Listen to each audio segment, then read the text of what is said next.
Hi, my name is Nicholas DeGabriel. I'm from Collier Orthotics and Prosthetics, and I'm here to show you how to fit a double upright KO for the knee. All right.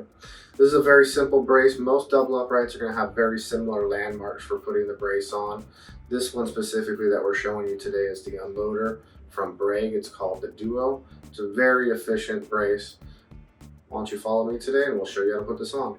So this style unloader knee brace has actually 4 quick releases on it. You can see all here on the side.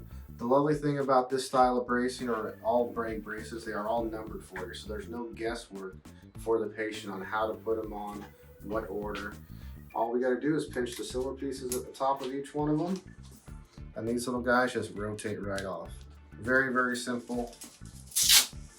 There's a total of 6 straps on this specific one, but that can be increased or decreased on this specific patient.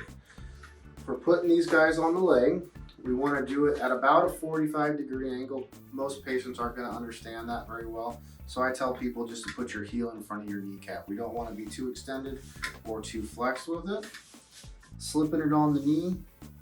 A couple landmarks for your height location. The center of the hinge is these silver pieces right here in the middle. Should be about the top of the kneecap, all right? As well as back into the leg. We never want to have the brace up here because it's not going to be doing what it's supposed to be. If it's nice and far back in the correct position, this thing's going to fit like a dream. The first strap is the one just below the hinge here. This is actually going to be the most important strap on this brace because not only it's going to be the one that makes sure the brace is in the right spot, but it's also the strap that's going to prevent it from falling down. We want to put the top of this pad on the strap right up to the crease behind the knee. Pull it around.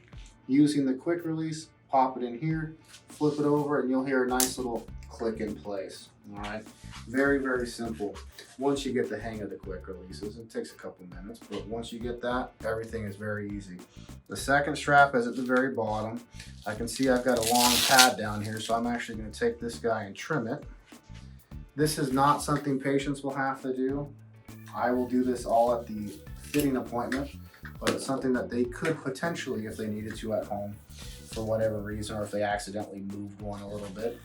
But they just Velcro back onto the strap, bring it around, put it right in, flip it over, click it in place. We can always come back, then adjust the strap for tightness, depending on if the leg swelled, they change circumference size. Now we're going to be working our way back up to number 3 up here. This one is now above the knee. Loosen that strap, pop it in, flip over, click it in place. There we go. Now these buckles do buckle independently on both sides, so you can actually see potentially that I just undid one side there. Not the end of the world. I've actually seen more of them break from dogs chewing on them than actually them break from activity. And I have put these on patients that play football.